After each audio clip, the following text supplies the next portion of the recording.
the one that I guess hurts the most is that people think I'm a mean girl. You're just trying to take my shine, and that's not even cool. Guys always favor Kendall, and it's so annoying. You're my biggest bully in life, ever.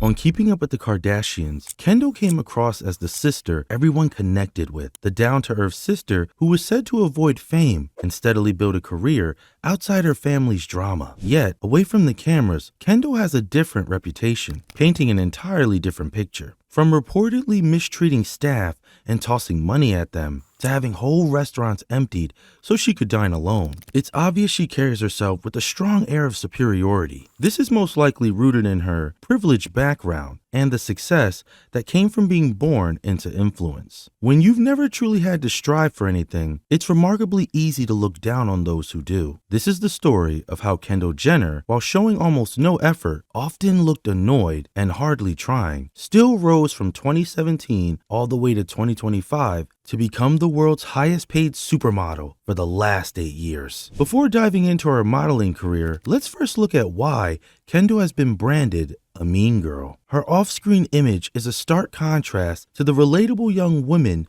she portrayed for so long, and the countless video clips and personal anecdotes that have surfaced over time paint a significantly different picture. One of the earliest indicators of trouble came from within her own close circle. On their reality show, Jordan Woods, who was one of Kylie Jenner's closest friends, admitted to being genuinely afraid of Kendall because of the way she treated Kylie. Even Kylie herself directly tells Kendall that she is her biggest bully ever. No, you're my biggest bully in life, ever. Because you're my sister.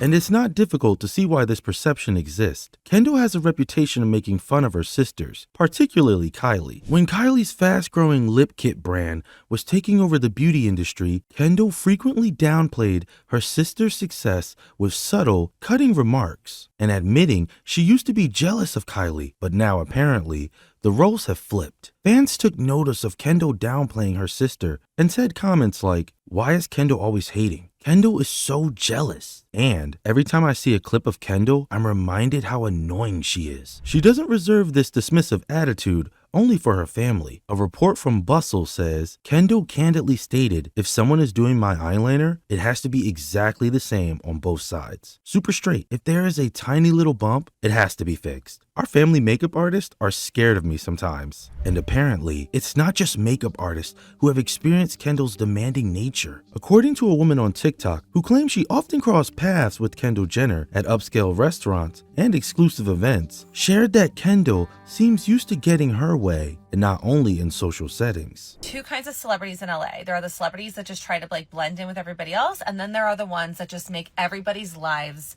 really difficult.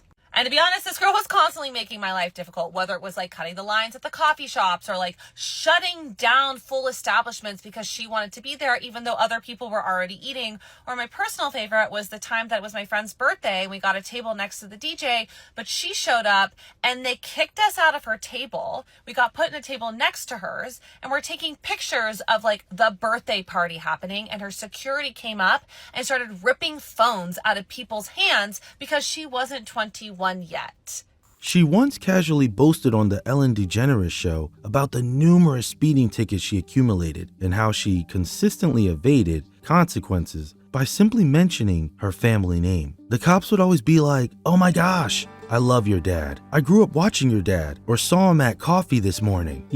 So I would most of the time get out of them. When asked by Ellen how many speeding tickets she has, Jenner replied, "I don't know. Do people I don't think I ever counted." She has also been repeatedly photographed parking illegally in handicapped spaces. She only changed her behavior after being repeatedly called out, only to then begin parking in fire lanes instead. In 2014, a story went viral involving a server who alleged that Kendall and Hailey Bieber departed a restaurant without settling their bill after being refused alcohol due to being underage. When staff followed them outside to ask for payment, Kendall allegedly tossed $20 bills at the server and walked off laughing. Other restaurant employees have recorded similar negative experiences. At a Brooklyn restaurant called Baby's Alright, the staff famously posted a photograph of Kendall's receipt to show that she had not left a tip. Even in a brief public appearances, Kendall's underlying contempt tends to become evident. In one particular clip, she is rolling her eyes and dismissing a fan backstage at the Victoria's Secret fashion show. In another instance, she takes a quick selfie with another fan, then immediately shoves past her to make a swift exit. Kendall has also faced criticism for physically pushing a security guard away at the Met Gala. But her most shocking public moment may have happened on the road after paparazzi photographed her leaving her home. Kendall aggressively tailgated them through a quiet residential neighborhood, relentlessly blaring her horn the entire time.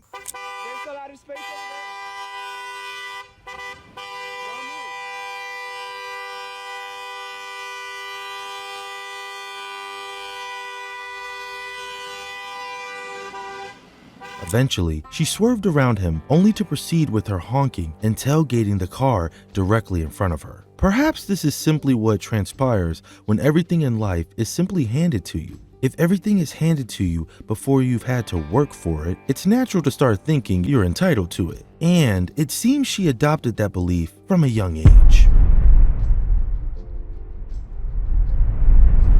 Her supermodel status is quite the story. In 2009, Kendall Jenner stepped into the world of modeling when she was only 14. Kendall went on Vogue podcast and opened up in an interview saying, "I remember being 13 or 14 and making the funniest little book for my mom of photos of me that I took." She said, "I was like, I want to be a model and you need to help me." From that point, all it required was a simple conversation. Chris then made a few phone calls, and seemingly overnight, Kendall secured her very first modeling assignment, a Forever 21 campaign titled Rocker Babes with a Twist. That campaign was swiftly followed with a magazine cover, then a prominent runway debut for Marc Jacobs at New York Fashion Week. And a mere few years later, Kendall officially became the highest paid supermodel in the entire world. It all unfolded incredibly fast, suspiciously fast, and astute fans certainly noticed. How does someone progress from an American Cheerleader magazine to earning a staggering $40 million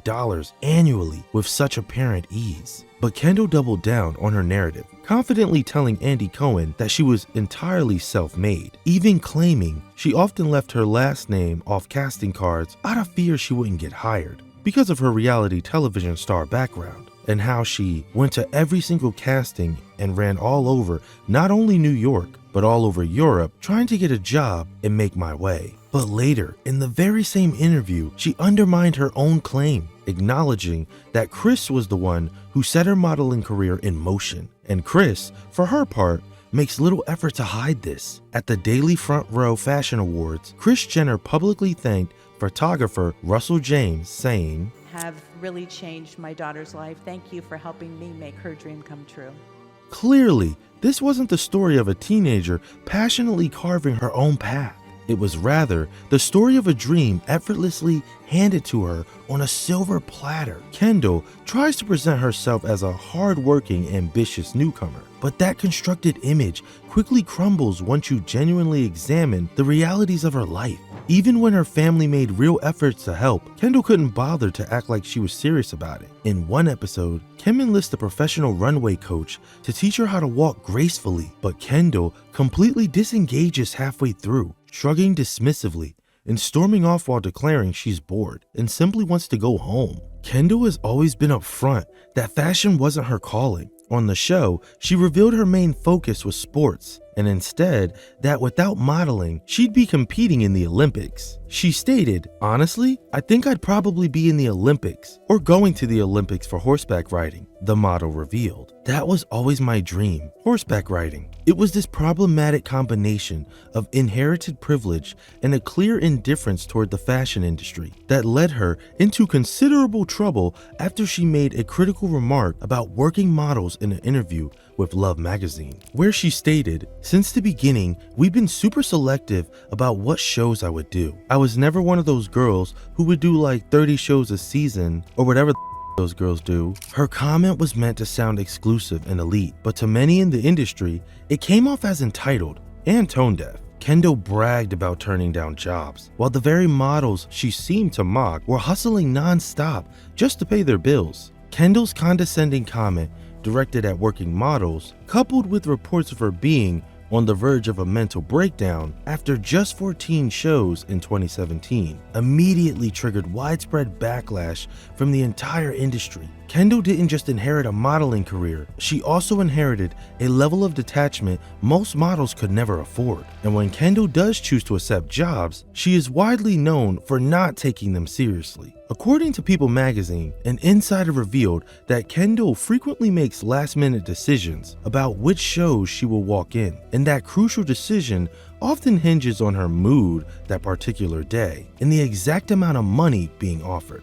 Her dismissive approach to her career couldn't have been clearer than in the bizarre Instagram video she shared of herself shaving her legs in the back seat on the way to New York Fashion Week. By this point, she was reportedly earning $4 million annually from modeling and was still treating it like an insignificant afterthought. For the vast majority of models, Fashion Week represents the pinnacle moment of their entire careers. But for Kendall, it was simply another ordinary day where she couldn't be bothered to prepare on time. What makes the entire situation even more ironic is that the few jobs Kendall does accept often end up backfiring. In fact, brands that collaborate with Kendall frequently find themselves compelled to issue public apologies afterward. Take Kendall's infamous 2017 Pepsi commercial as a prime example. At the absolute peak of the Black Lives Matter movement, Kendall participated in a soda advertisement which suggested she could resolve social tensions simply by giving a cop a soda. The public outcry was immediate and intense, as the advertisement was widely accused of trivializing serious issues of police brutality for the sole purpose of brand promotion, ultimately leading Pepsi to withdraw the ad and issue a public apology. There was also her infamous Vogue photo shoot, which controversially featured Kendall wearing an afro, a decision by an editor that triggered backlash over cultural appropriation and led Vogue to issue an apology and take down the piece. Kendall had faced similar criticism before, such as when she launched her tequila company, 818 Tequila. In the promotional campaign, Kendall is seen riding a horse through sun-drenched agave fields, while Mexican farmers are depicted harvesting the land behind her. Fans were quick to highlight the stark irony of a born-rich Kendall Jenner parading on a horse in what some sarcastically dubbed migrant chick in front of genuinely hard-working employees performing the back-breaking labor necessary to actually produce her product. Kendall Jenner's career is often framed as undeniable evidence that persistence and hard work ultimately pay off. Yet beneath the carefully constructed PR image, the reality is a story defined by privilege and access. And what really happens when someone born into privilege is gifted opportunities that others devote their whole lives chasing. She didn't battle her way into the unforgiving fashion industry, and she certainly didn't hustle non-stop to earn her spot at the top. She simply walked in, bypassed all the lines, and then proceeded to act as though she were doing the entire industry a big favor. And in that process, she has left an unmistakable trail of negative press, numerous awkward public apologies, and countless stories from individuals who constantly report that she treats them as if they are utterly insignificant. And perhaps that is the ultimate lesson to be learned here. When you are unequivocally protected by an abundance of money, a powerful family name, and an unwavering famous last name, you truly don't have to be exceptionally good at what you do. You just simply have to be there.